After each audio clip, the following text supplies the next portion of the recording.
Hello one and all, it is ChaosSinfulRose back for a little side project actually. This is something that I hinted at the end of Bastion, if you guys seen that. This is going to be pretty much my edutainment, and I'm going, like, basically I'm doing this alongside Gilshanks' Pokemon Platinum Let's Play. So, basically, I just want to jump right into this. So, Pokemon Stadium 2, I'll show you what I mean in a moment. We're going to press start, yes. Oh man, nostalgia! Look at this! Well, we have the event battle, 2-player arena, mystery gift. The mystery gift thing started back in Gen 2. Holy crap. Goldenrod department, man. Days of Pokemon Stadium 2 and Pokemon Gold come back to me. Alright, we're gonna be heading into White City here to Slow King thingy. Anywho. Wow, my room. Like, back in Pokemon Stadium 2 and the 2nd gen, you could actually decorate your room. And then, like, 3rd gen, it just went to secret bases you can make. Anywho, minigames. We'll probably get into those later. But we're going to be taking you to the Pokemon Academy. Been blathering on long enough. Straight to the classroom.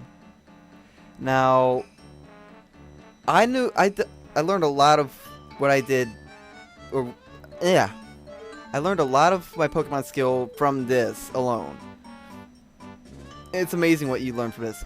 So we're just gonna hop like right onto the lecture. That's Earl. He's nobody. This is my Pokemon Academy. He just needs to be quiet. Oh, jeez. That's right. I forgot about all of these. Okay. Earl, shut it. Or I'll toss you in something. Anywho, greetings. No. Stadium Cup rules. We're gonna be covering this. I want to just hop. Oh, and he's gonna ask us a question about that lecture. He loves talking about Pokemon. What is? This is simple. What is this?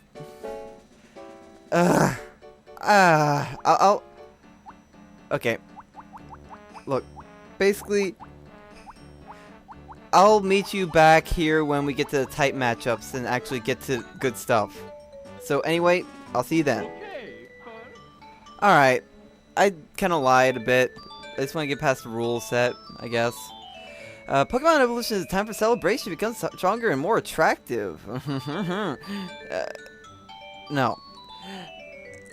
I do believe the gender thing was introduced in Gen 2. It might have been Gen 3. I'm not entirely sure on that.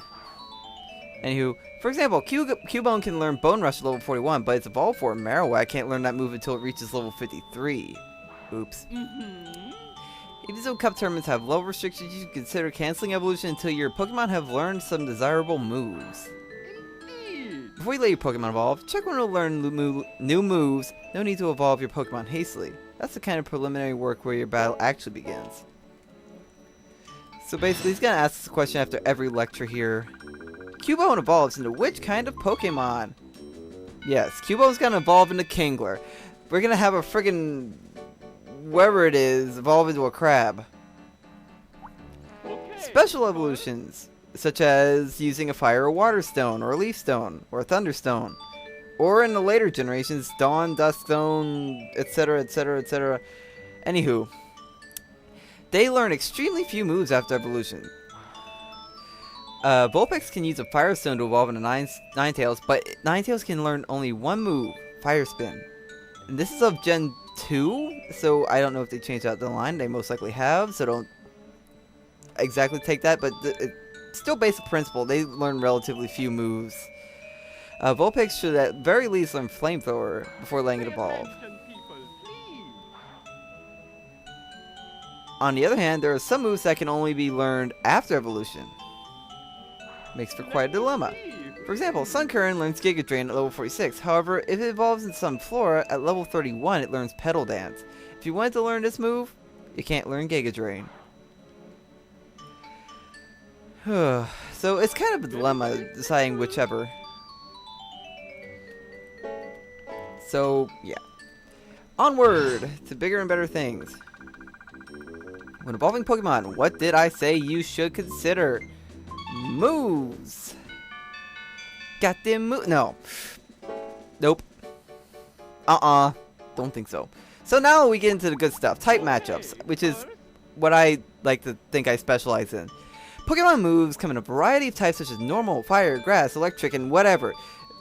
I don't like ghost Pokemon. Or normal type. I don't know why. Except Spiritomb. Spiritomb's cool. Anywho, there's 17 types in all, which includes the steel and dark types that were introduced in Gen 2. The key point there is not only Pokemon classified by type, but types for moves too. The combination of type Pokemon under attack and the type of the attack move is referred to as the matchup. Type matchup. If the type matchup is good, it may be possible to inflict double the damage. On the other hand, if the type matchup is bad, the attack may not have any effect whatsoever. So, example, water-type Pokemon are strong against fire-type attacks, but weak against grass. So we have Total out here, who's water-type, and under attack from Cyndaquil's Flamethrower here, which basically results in not very effective or half the damage. How many types of Pokemon are there in all? Can't wait till we get to the later stuff, because then we get actually challenging questions. Exploiting weaknesses. Also, you can tell how many pages this is by the horsey bar at the right side of the screen. So, exploiting opponent's weakness. I'm like skipping all sorts of syllables today. Basic strategy for Pokemon battles. Basically, if you use a good, super effective type attack against, it will basically do double the damage. So if you, say, take Gramble, who's using Thunder here, and use it against Pidgeotto, which is normal flying, it's super effective. Very painful. Faulkner, the flying type bird keeper gym leader of the second gen of Violet City, would be a jeez. Similarly, attacking water type Pokemon with grass type Pokemon move or attacking grass type Pokemon with fire type move will be super effective. In contrast, if an attack is not very effective, then it's bad. Usually means the move's impact will be half its usual level. If it has no effect, then it's the worst. So basically, if it has no effect whatsoever, then it's didn't affect it at all, nothing happened, etc, etc. Basically, normal type moves and ghost type moves against each other, normal type Pokemon and ghost type Pokemon are completely ineffective and will not work at all. For example, self-destruct is a normal type move. It has no effect on ghost Pokemon, and if you use a self-destruct on a ghost type Pokemon, I feel sad because you just self-destructed and he's still like, well, that was a thing. So he suggests we learn about type matches in the library, and I'll take you there too. Self-destruct will not work against which type of Pokemon? Now, occasionally I get confused on C buttons here. I haven't held an N64 controller in like years. Type changes. Two new Pokemon types appeared in the Gold and Silver versions, Dark and Steel types. Dark is tough against Psychic type, but it's weak against the Fighting type. Steel types are unaffected by poison, but weak against fire. And in later versions, Steel types are also resistant to Sandstorm, and are I like Steel types. They have a good defense and resistant to a fair number of things. There are also some Pokemon that have changed types. Magnemite and Magneton went from Electric type in first gen to Steel Electric type in the second generation. See? And being a Steel type now, they give enhanced defense, but also they are now weak against fire. Ghost type moves are now effective against Psychic type Pokemon. Bug type moves are not as effective against Poison type Pokemon as they were before. This is like first to second gen changes. But this is still pretty much true today. Yeah, I know. We're going to New Park Town, yeah? Earl, why are you even here? Didn't I toss you somewhere? Alright, status problems. Pretty much a primary thing in Pokemon battles. Attract, and a lot of these things have appeared in Gen 2 and onward. Basically, Attract, which is Gen 2 onward, could cause infatuation, preventing a male Pokemon from attacking a female Pokemon, or a female Pokemon attacking a male Pokemon half the time. It's either or, but not same gender. The move Nightmare works only on sleeping opponents. Each turn, it steals away a quarter of the victim HP. Wow. The move Curse, when used by a Ghost-type Pokemon, which is completely different from used from a another type of Pokemon.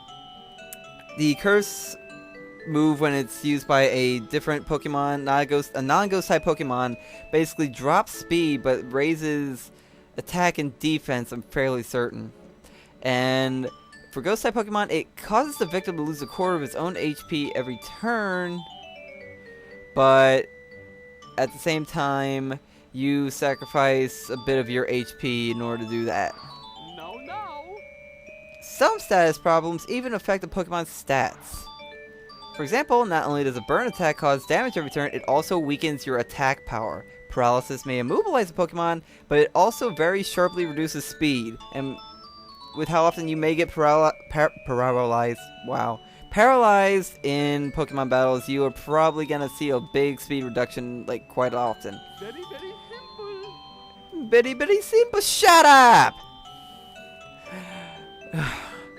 Knowing that, you can deliberately use a status problem to make up for your own Pokemon's weaknesses.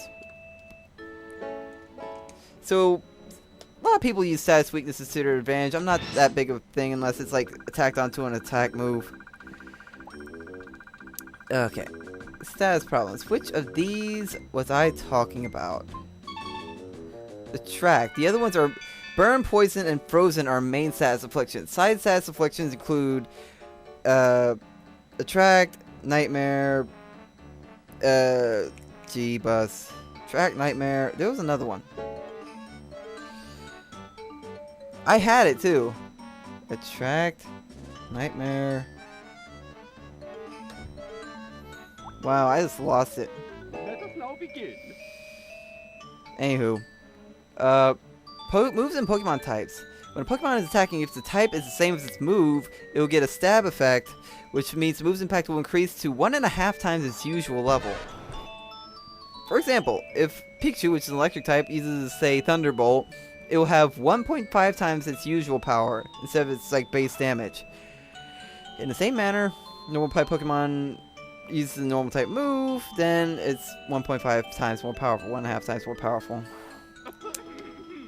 Of course, since its combination only multiplies the attack power of attack moves by 1.5, support moves that aren't used for attack aren't affected, such as, well, stat changing moves.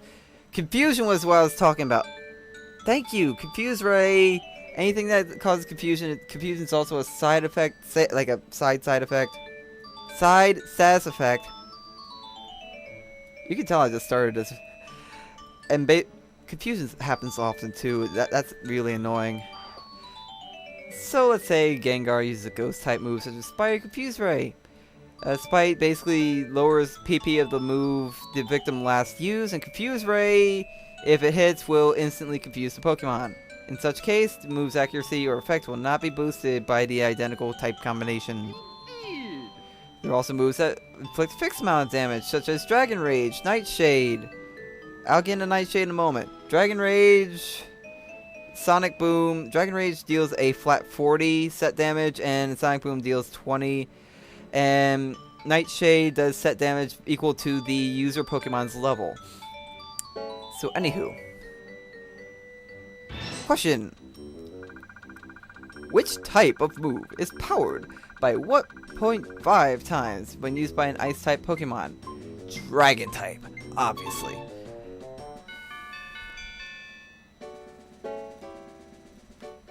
These episodes are going to be fairly long, fairly lengthy. We have a lot of stuff to cover.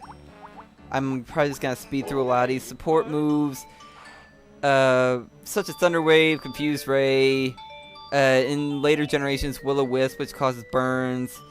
Thunder Wave causes paralysis. Toxic and Sludge causes poison. So basically, As a countermeasure, you could use Safeguard to prevent status problems for 5 turns, or you could use Heal Bell afterwards to cure all of your Pokemon's status problems. Or the status Pokemon of your status problem of your current Pokemon. I'm getting flustered by my own slip-ups.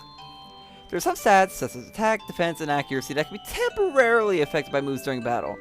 Use moves like Belly Drum and Sword Stance on your own Pokemon before attacking. These moves strongly boost attack power. However, Sword Stance strongly, very sharply increases your attack power by 2 levels. Meanwhile, Belly Drum, you have your own HP and it increases to and your attack power increases to maximum.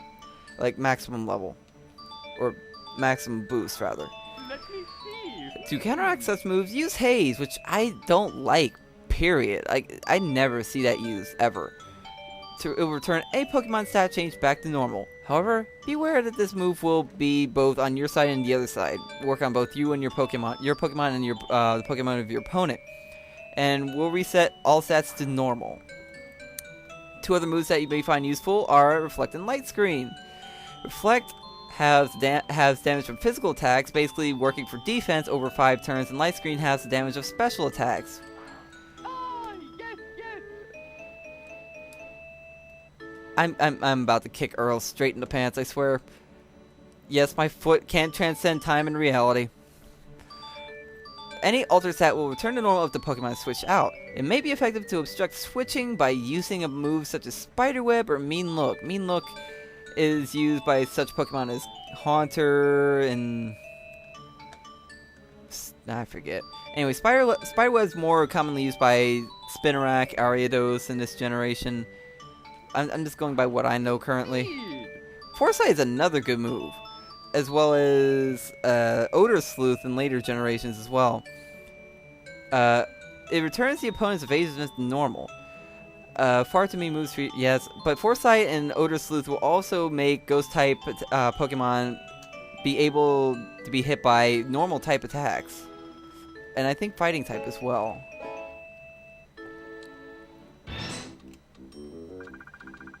So which move restores all status problems for all the Pokemon on your team? Heal Bell. Gotta love review. I don't. Not really. Pay attention, people. Please. Added effects of moves. Now here's what I kind of I like added effects to moves, period. Attacking and boost. So basically, there are moves that give the target status problems. These moves don't just inflict damage, they also cause paralysis, poisoning, burn, and confusion. Or there are some moves in later generations that will lower stats and heighten your own stats, like Iron Claw, Steel Wing, etc. Dizzy Punch, I don't see very often either. Learned by Kangaskhan in this instance, it has a 1 in 5 chance of confusing the target. Very nice bonus. Also works with Dynamic Punch, which is much stronger fighting type attack that has a very low chance of hitting, but will basically has a very high chance of causing confusion if it hits. With certain moves such as Headbutt or Bite Strike first, then the defending Pokemon might flinch and not be able to move that turn. No. There are also moves, like Psychic, has a 1 in 10 chance of reducing the target's special defense. And as I was saying, some moves raise the attacker's stats after inflicting damage on the target. Steel Wing has a 1 in 10 chance of raising the user's defense. And the hidden effect of Ancient Power, which was introduced in here, also, I think for Ominous Wind in later generations, has a chance of raising all the stats on your current Pokemon that used it. Indeed. So, what is the added effect of the move Fire Blast? Well, given it's a fire type, I'd assume Burn.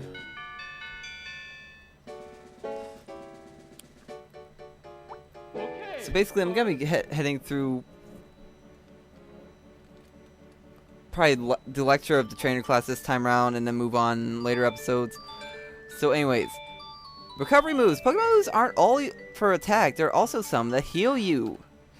such as Recover, Milk Drink, and Soft Boiled. Recover can be used by people such as Mewtwo, Alakazam, Kadabra, etc. Milk Drink is mainly used by Miltank in this generation, for the most part. What am I talking about? Anyways, Soft Boiled is an odd one in general because that can pretty much be only used by Chansey or Blissey. If I'm saying anything wrong, feel free to comment below and correct me. But yeah, each of these restores the HP by exactly 1/2 the maximum. Morning Sun, Synthesis, and Moonlight are HP restoring moves that vary in effectiveness depending on the weather that's in effect. Basically, in battle, these moves restore HP by up to 1/2 the maximum HP no matter what time of day it is. However, using Morning Sun, Moonlight, etc., Synthesis in Sunlight will cause you to restore all your HP in one go. There are also Leech Life, Mega Drain, Giga Drain, Dream Eater, and Absorb. Giga Drain being the largest leecher, Dream Eater being only used when the opponent's asleep. Leech Life is a bug type drain, and Absorb I think is the least draining and most common grass type drain move. These moves inflict damage, but they also return half the HP of that damage to the user. So in a way, they can be considered healing moves. It's not only about restoring HP, there are moves that get rid of status problems too. Heal Bell eliminates status problems, like we just went through. And Rest is good, but you need to know how to use it correctly. Rest fully restores HP and gets rid of any status problems. However, your Pokemon falls asleep for 2 turns to rid itself of problems like burn and paralysis. So it's basically forcing sleep on you, the sleep status effect, but you restore pretty much all your HP. If you have a Chesto Berry in later generations or a Mint Berry in the 2nd generation, you will instantly wake up. So basically using that in combination with Rest will be absolutely useful. Also, we'll be getting into hold items later, held items. Simultaneously, any stats that were affected by problems such as lowered attack due to burn or reduced speed due to paralysis will be fixed. Thank God. However, Rest can't change stats that were altered by other support moves, such as just stuff that aren't stats that have been changed that not using status effects such as burn, paralysis, or etc. etc. Such as meditate, flash, accuracy lowering, meditate raises attack, sand attack, etc.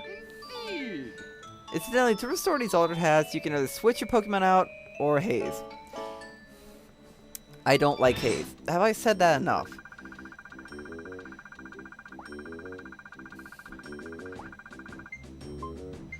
Okay, so Dream Eater is the only leeching move in that, so the other ones are HP recovering in general. Let us now begin. Do you know about set damage attacks? It basically, regardless of the user's attack and target's defense, it still does the same exact damage every time. Sonic Boom always inflicts 20 HP normal damage. Dragon Rage consistently inflicts 40 HP. I've already went over this. Thank you, Earl. What are you still doing here? Ghost Pocket Pokemon Nightshade and the Fighting type Pokemon Seismic Toss also looks. I knew I was forgetting something. Seismic Toss also works similarly. These moves hit the target with the same amount of HP equal to the user's level. So say you have a level 75 Pokemon using Nightshade or Seismic Toss, it will do 75 damage to the opponent. Flat. The Psychic Pokemon Psywave is an interesting move. At its weakest, it can only inflict 1 HP damage. However, at its strongest, it inflicts damage that is 1.5 times the normal level. No. Okay, what is it? What is it, Earl? Yes, we learned this. Move's power will not change. Whether the type matchup is good or bad, it'll still inflict flat damage, pretty much. Whether it's super effective or not very effective, it'll still inflict 20, 40, or level damage.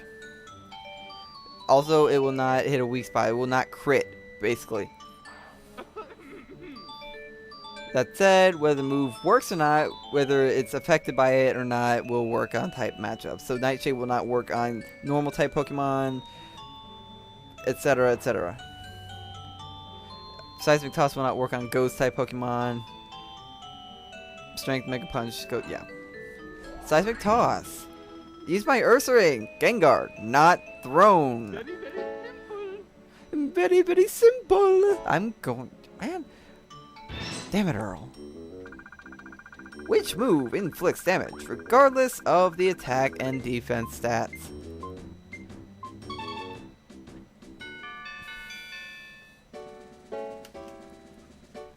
I wish these lectures moved faster. Probably gonna end this part after all the lectures here, then move on.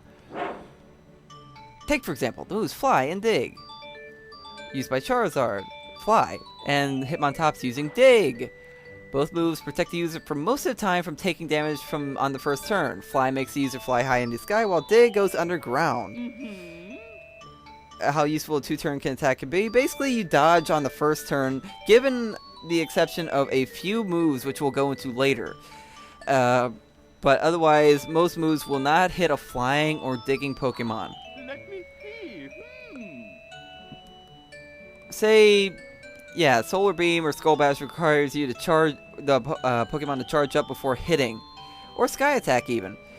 Much less used. If you immediately use Dig or Fly, your opponent's attack will not strike, and you're safe. Since the user won't be hit for an entire turn, you can also use these moves just to waste time.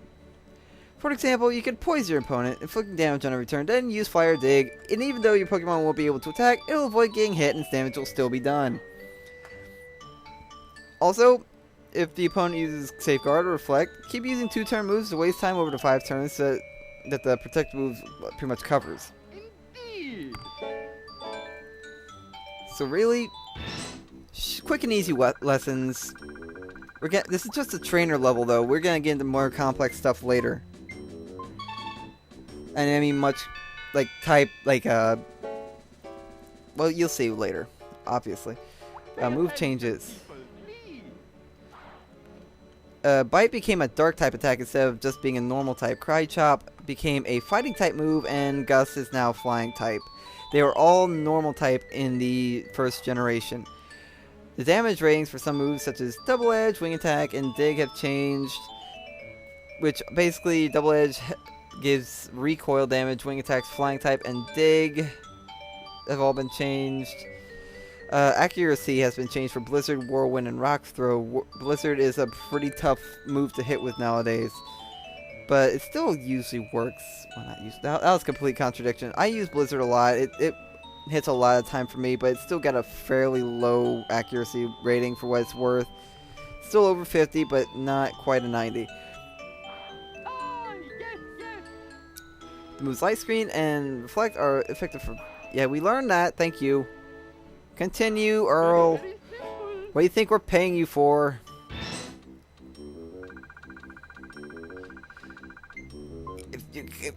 Eight. It lasts for... Can't wait till we get out of this trainer level. This is making me sad. Pay attention, people. Alright.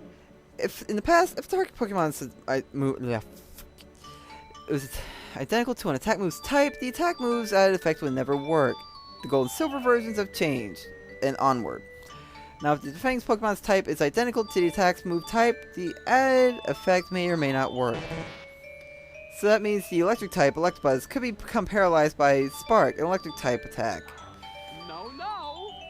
Attacking a poison type Pokemon with a poison type move will not poison it, however. In the same manner, ice type Pokemon cannot be easily frozen by an ice type move. Easily frozen. And fire type Pokemon will not be easily burned as well. Pokemon that are not as affected by as often by status problems that match their own types. Other than those exceptions, yada yada yada. Okay. Wow, this episode's running long. So, poison types are not easily poisoned. Anywho, we're almost done here. We have 4 more, but I'm going to save those for next episode, considering this is a really long episode already. So I'll see you guys in our next class. Keep studying. Holy crap, I just almost knocked my controller off. See ya!